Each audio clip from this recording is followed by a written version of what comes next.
Olá, alunos, tudo bom com vocês? Espero que todos estejam com saúde. Estamos aqui de novo para a gente falar um pouquinho sobre direito constitucional. Ainda estamos, estudando a parte relacionada à hermenêutica constitucional, né? Esse é o último vídeo da série.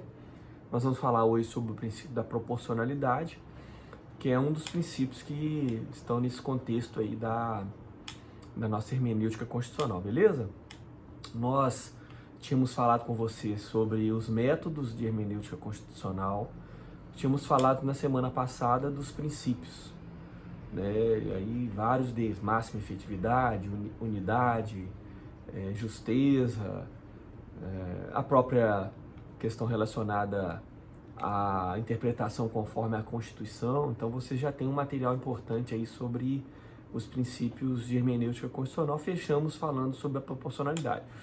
Eu deixei para falar sobre proporcionalidade por último, porque a proporcionalidade está muito relacionada com a nossa próxima matéria, né, que fala sobre os direitos fundamentais. Então, nós vamos fechar a unidade 1 com essa parte e já vamos fazer a conexão da teoria geral da Constituição e do constitucionalismo com a nova parte da disciplina que trata especificamente sobre direitos fundamentais. Bom, nós já falamos com vocês aqui nos vídeos anteriores de que normas podem ser vistas de maneiras diferentes, a depender de como se emprega essa terminologia. Então, em outras palavras, a palavra norma, ela é uma palavra equívoca, né, que admite vários sentidos. Então, entre esses sentidos possíveis de norma, a gente pode encontrar a norma como gênero do qual vamos fazer parte duas espécies principalmente, né? Essa noção que eu vou passar para vocês, ela é tirada da teoria dos princípios fundamentais, que é mencionada pelo Robert Alex, né, que é um autor alemão. Então, na concepção do Alex, as normas se dividem em normas regra e normas princípio, né? Então, as regras jurídicas são aquelas que delimitam certas faculdades, certas obrigações, certos direitos, ou permissões de maneira objetiva, comandos claros, concretos, ou que podem ser aplicados a casos concretos em situações em que você pode, em eventual conflito, excluir uma para aplicar outra. Quer dizer, nós não temos duas normas, regras, ou duas regras jurídicas que se aplicam ao mesmo caso, apenas uma se aplica nessa forma de pensar, né? Então, quando eu interpreto uma regra jurídica, é claro que eu sempre interpreto uma regra jurídica para aplicá-la a um caso concreto, eu aplico uma ou outra. Ou existe uma regra que se aplica àquele caso, ou outra regra que se aplica àquele caso. Não havendo regra nenhuma, eu posso promover uma espécie de integração da ordem jurídica de um país, quer dizer, fechar uma lacuna, porque não existe regra para aquela questão, adotando a ideia da analogia, né? A gente chama de integração analógica. Vamos fechar uma lacuna involuntária do legislador, né? O legislador deixou uma brecha ali, um caso que não tem tratamento normativo. Mas há outros casos semelhantes que têm tratamento normativo. Então, havendo um tratamento normativo para um caso semelhante, onde eu tenho a mesma razão, devo ter o mesmo direito, né? A gente pode usar até uma expressão em latim: ubi idem ratio, ibi idem ius. Onde eu tenho a mesma razão, devo ter o mesmo direito. Isso é a questão da analogia que eu posso utilizar como uma forma de fechar uma lacuna involuntária da ordem jurídica pautada em regras. Quando nós trabalhamos as normas que se classificam ou que se subclassificam, vamos dizer assim, né, que tem como subespécies a nomenclatura de princípios, vamos chamar de normas-princípio, a gente tem que identificar essas estruturas, né, esses institutos, como comandos de otimização. O que significa isso? É uma redação, é um texto, né, que tem um valor semântico que determina um norte, um ponto de chegada. Não necessariamente explica como chegar até lá, usando essa alegoria aí, né, da ideia do caminho. A gente poderia dizer que a regra indica o caminho a seguir para se chegar a um certo objetivo. E o princípio indica o objetivo. Então, comando de otimização nesse sentido. A mesma coisa eu posso dizer que as normas principiológicas têm esse caráter prima facie. São expressões que a gente vai verificar na literatura. Inclusive parte de literatura que é encaminhada para vocês, né? Veja, o que é uma regra, desculpa, o que é uma norma, né, prima facie, um preceito que tem esse caráter prima facie? Ele nos aponta, vamos dizer assim, qual o sentido a ser alcançado, qual o objetivo a ser alcançado, né? À primeira vista, devemos obter tal coisa, que pode, de alguma maneira, ser alcançada fazendo esse comportamento ou aquele comportamento. Eu gosto de exemplificar essa expressão, né, de normas prima facie, para identificar essa expressão com a expressão normas principiológicas, aproveitando o exemplo da dignidade da pessoa humana, que é um princípio que está inscrito na nossa Constituição, no artigo 1º, né, da Constituição da República Federativa do Brasil. Esse princípio é um princípio fundamental da República Federativa do Brasil, a dignidade da pessoa humana. O que é a dignidade da pessoa humana? É tudo, né?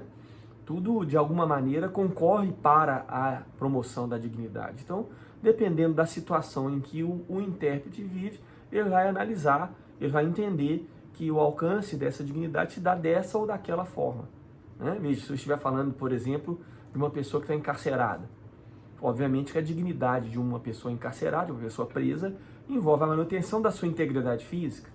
Isso pode se dar através de obter uma alimentação digna. A propósito, muitos estabelecimentos prisionais oferecem seis refeições ao dia para o presidiário. Deveria oferecer, né, nem sempre isso ocorre, lamentavelmente, um espaço físico que tivesse pelo menos 6 metros quadrados para cada pessoa. Então veja, dependendo, é óbvio, de qual estabelecimento prisional onde ele se encontra. A gente tem uma série de regras a propósito dessa questão que nós abordamos. Elas estão na Lei 7.210 de 1984, né, que é a LEP, Lei de Execuções Penais, que podem permitir alcançar o princípio da dignidade no contexto de um indivíduo que está cumprindo pena. Vocês entenderam a ideia. Se eu estivesse falando da dignidade do trabalhador, obviamente que oferecer para ele objetos que possam preservar a sua integridade física, como equipamentos de proteção individual, faria parte da promoção da dignidade. Um salário que fosse compatível com as suas necessidades familiares também envolve a promoção da dignidade da pessoa. Enfim, o super princípio da dignidade da pessoa humana é um princípio que ilustra bem o que significa essa noção de distinção entre o que é uma regra e o que é um princípio. Então, de novo, a regra indica exatamente o caminho a ser seguido para se alcançar um certo resultado, enquanto que o princípio indica qual o resultado a ser alcançado, mas não deixa claro, pelo menos por enquanto, qual seria o caminho a se tomar para se chegar lá, né? Acho que com essas duas expressões aqui a gente consegue entender distinções teóricas sobre o que é uma regra, o que é um princípio. E isso também evidencia a distinção de hermenêutica, né, de regras de hermenêutica ou de sistemas hermenêuticos em cada um desses equivalentes, tá? Bom, mas nós queríamos falar para vocês de um sistema, né, de interpretação de regras ou de princípios previstos dentro da Constituição Federal, né? Quando nós estamos falando dos direitos fundamentais, a gente tem que perceber que, primeiro, os direitos fundamentais, eles existem ou coexistem em várias facetas na mesma situação fática. Então você tem princípios fundamentais que concorrem numa determinada situação. Por exemplo, vamos lá, para nós queremos aqui um conjunto, né, nós, os alunos de determinada instituição, desejamos manifestar o nosso pensamento sobre o que acontece em relação à pandemia de Covid-19 em 2020. Para nos expressarmos, a gente vai fazer ou individualmente ou em reunião, se nós estivermos manifestando o nosso pensamento. Em conjunto, estamos tendo exercício da liberdade de expressão, estamos tendo exercício do direito de reunião, eventualmente. Para se chegar a um determinado ponto, um local na cidade onde essa manifestação seja feita, eu preciso me deslocar, então tenho o direito de ir e vir. Veja, eu estou falando de um exemplo aí onde você tem o direito de reunião, o direito de ir e vir, direito de manifestação, de expressão e de liberdade de pensamento coexistindo. Isso é fato. Mas pode haver casos onde ocorre o contrário, em que o direito de um indivíduo ou uma coletividade, ao ser exercido, entra em choque, entra em colisão com o direito de outra coletividade ou de outro indivíduo. Então, a colisão de direitos pode acontecer quando a gente está tratando de grupos diferenciados, né? Pode acontecer na mesma situação para um indivíduo só. Veja, um indivíduo tem direito à vida, é verdade? Tem. Mas ele também tem direito de manifestação religiosa.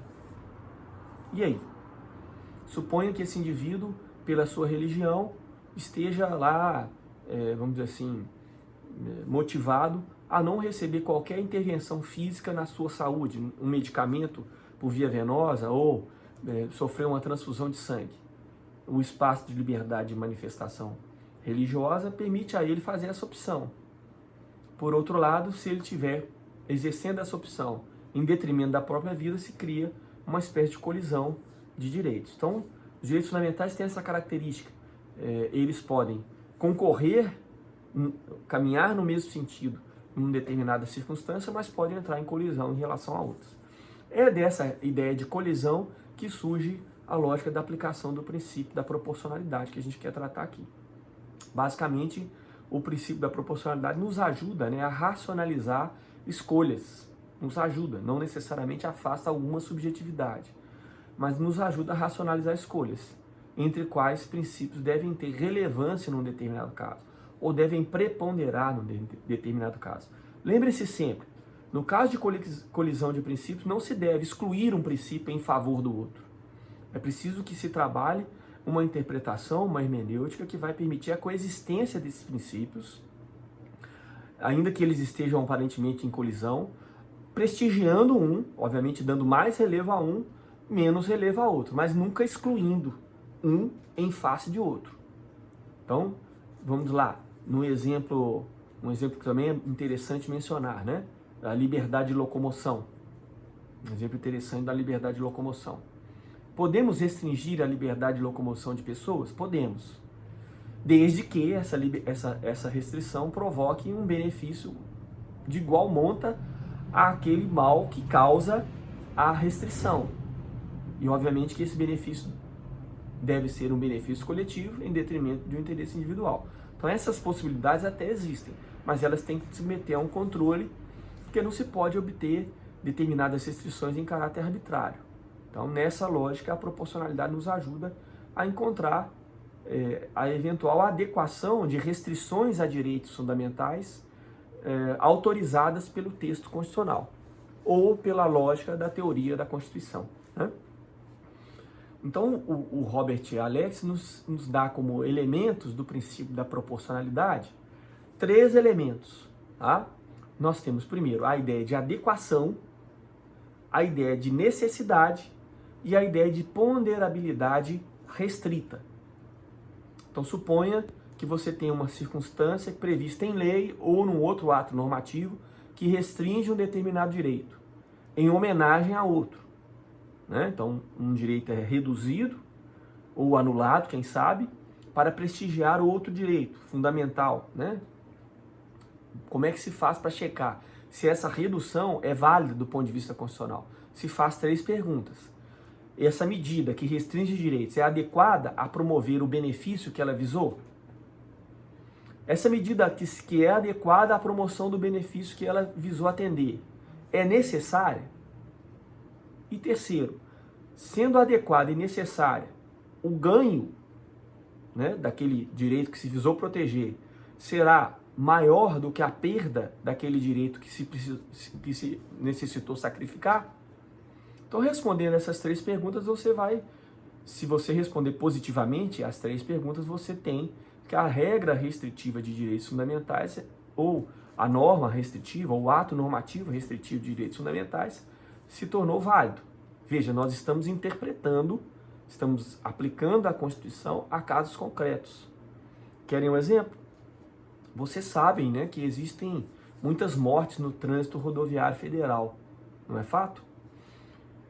Para evitar essas mortes é possível tomar diversas medidas. Já se tentou no Brasil, e essas medidas acabaram não prevalecendo após o processo legislativo, proibir a venda de bebidas alcoólicas em estabelecimentos comerciais instalados no leito das rodovias federais ou a certa distância das rodovias federais. Veja, a proibição de comércio de certos itens envolve a lesão a um direito de livre iniciativa. A liberdade de empreendimento fica restringida. Mas, por outro lado, também envolve uma vontade, de se promover um incremento na segurança do trânsito rodoviário federal. Então veja, para submeter a uma eventual lei que restringe o comércio de bebidas alcoólicas no leito das rodovias a critérios constitucionais de validade, é preciso acionar o princípio da proporcionalidade. Então vamos às 3 perguntas? Veja, vamos ver se a medida é adequada. Uma medida restritiva de direitos fundamentais se torna adequada quando, entre várias medidas possíveis, ela de alguma forma permite alcançar o resultado benéfico desejado. Vamos fazer essa pergunta para a legislação que proibiu venda de bebidas alcoólicas nos estabelecimentos comerciais instalados no leito ou na proximidade das rodovias federais. Vamos fazer essa pergunta. Vocês imaginam que proibir a venda de bebidas alcoólicas traz algum benefício para a segurança do trânsito rodoviário federal? Na minha forma de ver, sim, traz algum benefício. Por quê? Porque entre os vários fatores que aumentam os riscos no trânsito rodoviário federal está a embriaguez ao volante. E, obviamente, para alguém estar embriagado, ele tem que ter consumido bebida alcoólica ou outra substância que provoca esse tipo de efeito psicoativo, Bom, obviamente que o álcool, bebidas alcoólicas vão provocar esse evento. Se a gente proíbe a venda de bebidas alcoólicas nesses estabelecimentos que ficam nas rodovias, evidentemente os motoristas não teriam acesso, caso não tivessem colocado as bebidas no próprio veículo, em períodos anteriores. Então, de alguma maneira, se poderia evitar que alguém tivesse sob influência de álcool dirigindo, de alguma maneira. Então, a gente pode até aceitar, Assim, claro que é possível que já se barre a análise de validade dessa norma restritiva por aí, mas é possível aceitar que essa medida é adequada. Entre as várias medidas possíveis, essa aí é uma das que permite atingir o resultado. Mas nós temos que fazer uma segunda pergunta, que a pergunta, ela é necessária? É uma medida necessária? Essa pergunta da medida necessária, a gente pode fazer de uma outra forma. Essa medida é imprescindível? Ou seja, eu não teria outras medidas menos lesivas a certos direitos que pudessem me permitir alcançar o resultado benéfico? Veja, se eu falo que embriaguez ao volante é um dos motivos de acidentes no trânsito rodoviário federal, eu posso identificar diversos outros motivos. Eu posso identificar, por exemplo, que determinados defeitos na pavimentação da rodovia pode causar acidente, ou podem, no caso, Eu posso identificar que defeitos mecânicos nos veículos também causam acidentes. Eu posso identificar que, às vezes, a questão relacionada ao descanso, as condições de trabalho do motorista costumam causar acidentes. Então, eu tenho diversos outras medidas que seriam passíveis de serem adotadas antes de se proibir a venda de bebidas alcoólicas, talvez algumas até mais relevantes, que pudessem trazer um efeito até mais adequado, eu diria. Mas veja, não me parece que seja imprescindível a proibição da venda de bebida, até porque, como eu disse no início, um pouco antes, o sujeito pode adquirir essa bebida em outros lugares. Então eu já pararia o meu cheque, a minha verificação de validade dessa norma restritiva por aí, tá? Mas vamos supor que você diga, não, peraí, nós já tomamos todas as medidas necessárias, por exemplo, para fazer uma boa educação do trânsito, já conferimos os leitos das rodovias federais, os leitos estão perfeitos, dentro daquilo que o Estado consegue fazer e no tempo que o Estado consegue fazer. Então, tudo que era possível ao Estado adotar para melhorar a pavimentação das rodovias, para educar no trânsito, para colocar as condições de trabalho dos motoristas profissionais de uma forma mais adequada, já foi tentado. E mesmo assim, a gente continua tendo problemas de acidentes no trânsito. Se você tivesse analisado dessa forma, a sua resposta à segunda questão seria sim, é necessária. Além de adequada, a restrição à venda de bebida seria necessária, porque nós já tomamos todas as outras e não adiantou. Mas mesmo assim você teria que fazer a terceira pergunta. Qual que é a terceira pergunta? Se o bem alcançado é maior do que o mal produzido pela medida restritiva, né? E nesse caso o mal envolve, como eu disse, a lesão ao direito de livre iniciativa. Quando a gente está falando de restrição dessa natureza, a gente não está falando só de restaurantes. A gente está falando de grandes estabelecimentos comerciais que empregam muitas pessoas. A gente está falando, porque tem supermercados, né, hipermercados, por exemplo, que estão próximos da rodovia, ou às vezes até próximo, no próprio leito, né, a distância é muito curta das rodovias federais, né, a gente poderia dar exemplo de algumas cidades. Então nós estamos falando de um gravame muito intenso e de um benefício muito pequeno, porque a propósito, as causas de acidente, elas são variadas, mas entre as diversas causas, o consumo de bebida alcoólica em relação às rodovias federais vamos dizer assim, está ali entre num patamar de 10ª causa em termos de relevância.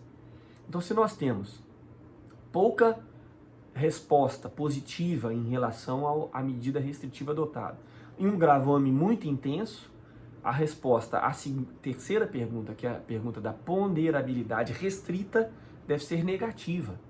Não vale a pena.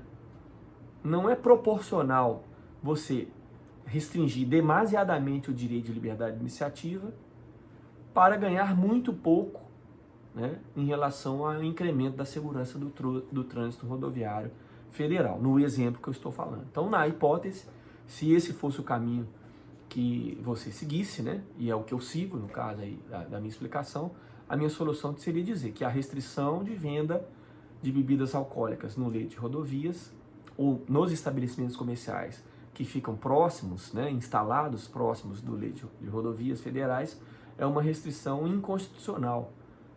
É uma restrição que não passa pelo critério da proporcionalidade ou pelo princípio da proporcionalidade, tá?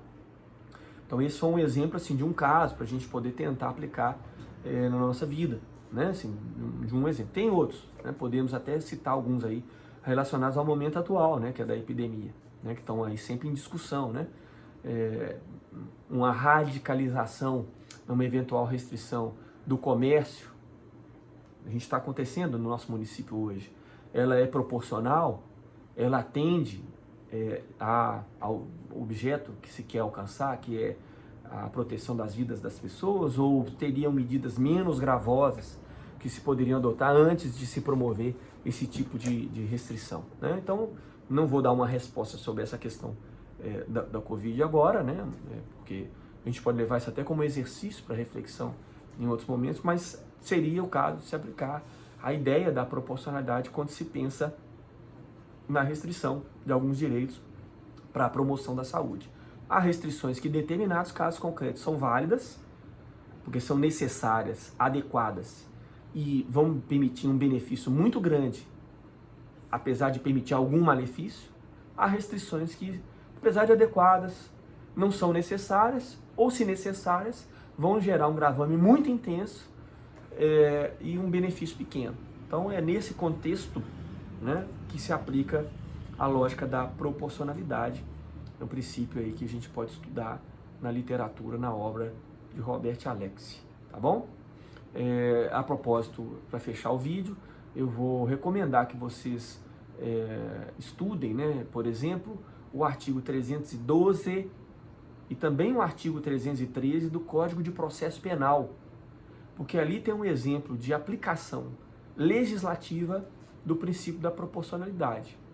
Quando se fala que não se pode prender alguém, né, preventivamente, a não ser que essa pessoa esteja causando risco para a aplicação da legislação penal, ou para a ordem pública, ou quando ela esteja trazendo algum tipo de inconveniente para a instrução de processo. Como a prisão é algo muito grave, restringir demasiadamente um direito fundamental, ela só vai ser possível, antes, é claro, da sentença definitiva, se houver uma justificativa proporcional ou, se preferirem, razoável para que ela possa acontecer, tá bom?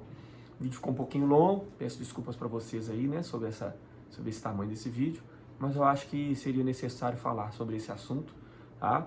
Espero que vocês continuem com saúde, tomando todas as cautelas aí para que vocês tenham, junto com a sua família, uma superação desse momento de crise com o mínimo de problemas, tá bom? Abraço para vocês novamente e nós seguimos na semana com mais vídeos aí sobre direito constitucional. Abraço a todos.